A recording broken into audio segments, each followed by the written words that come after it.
ಎಲ್ಲರಿಗೂ ನಮಸ್ಕಾರ.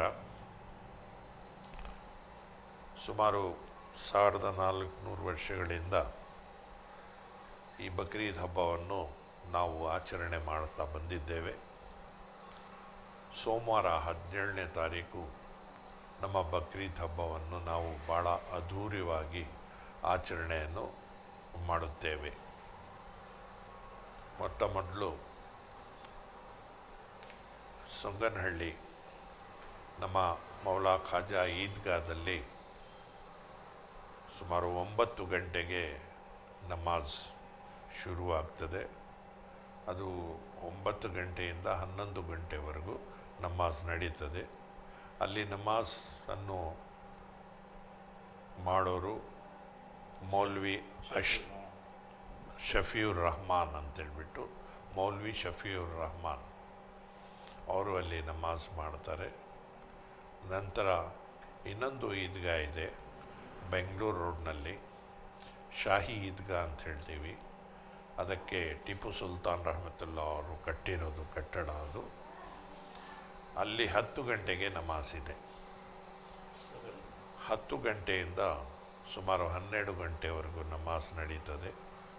ಅಲ್ಲಿ ಮೌಲ್ವಿ ಅಫ್ಸರ್ ಅಲಿ ಅಂತ ಹೇಳ್ಬಿಟ್ಟು ನಮಾಜನ್ನು ಪ್ರಾರ್ಥನೆಯನ್ನು ಮಾಡ್ತಾರೆ.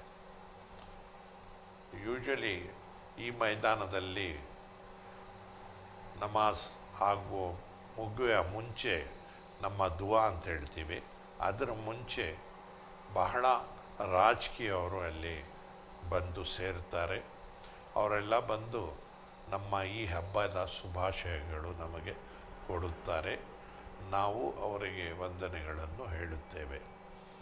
ಅದೇ ರೀತಿ ಪೊಲೀಸ್ ಡಿಪಾರ್ಟ್ಮೆಂಟವರು DC ಸಾಹೇಬರು ಸಹ ಅಲ್ಲಿ ಬರ್ತಾರೆ. ಅವರು ಸಹ ಶುಭಾಶಯಗಳನ್ನು ಹೇಳುತ್ತಾರೆ. ನಾವು ಅವರಿಗೆ ವಂದನೆಗಳನ್ನು ಹೇಳುತ್ತೇವೆ. ನಂತರ ಅಲ್ಲಿ ಒಂದು ಪೆಂಡಾಲ್ ಹಾಕಿ ನಾವು ಇರ್ತೇವೆ ಈದ್ಗಾ ಹತ್ರ.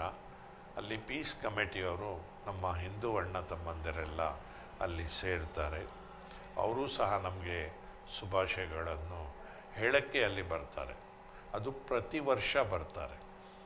ಅವರು ಸಹ ಬಂದ ಮೇಲೆ ಶುಭಾಶಯಗಳು ಹೇಳಿದ ಮೇಲೆ ನಾವು ಅವರಿಗೆ ವಂದನೆಗಳನ್ನು ಹೇಳ್ತೀವಿ. ಮೀಡಿಯಾವರು ಸಹ ಅಲ್ಲಿ ಬರ್ತಾರೆ. ಅವರು ನಮಗೆ ಶುಭಾಶಯಗಳನ್ನು ಹೇಳ್ತಾರೆ. ಅವ್ರಿಗೂ ನಾವು ವಂದನೆಗಳನ್ನು ಹೇಳ್ತೀವಿ. ಈ ಸಮಯದಲ್ಲಿ ನಮ್ಮ ಪೊಲೀಸ್ ಡಿಪಾರ್ಟ್ಮೆಂಟ್ ಅವರು ನಮಗೆ ಬಹಳ ಸಹಕಾರವನ್ನು ಕೊಡ್ತಾರೆ. ಟ್ರಾಫಿಕ್ ಕಂಟ್ರೋಲ್ ಮಾಡೋದು, ಜನರಿಗೆ ಕಂಟ್ರೋಲ್ ಮಾಡೋದು, ಇದೆಲ್ಲ ಬಹಳ ಮುಖ್ಯವಾದ ಕೆಲಸ. ಇದಕ್ಕೆ ನಮಗೆ ಮೊದಲಿಂದನೂ ಸಹ ಪೊಲೀಸ್ ಡಿಪಾರ್ಟ್ಮೆಂಟಿಂದ ಬಹಳ ಸಹಕಾರ ಇದೆ.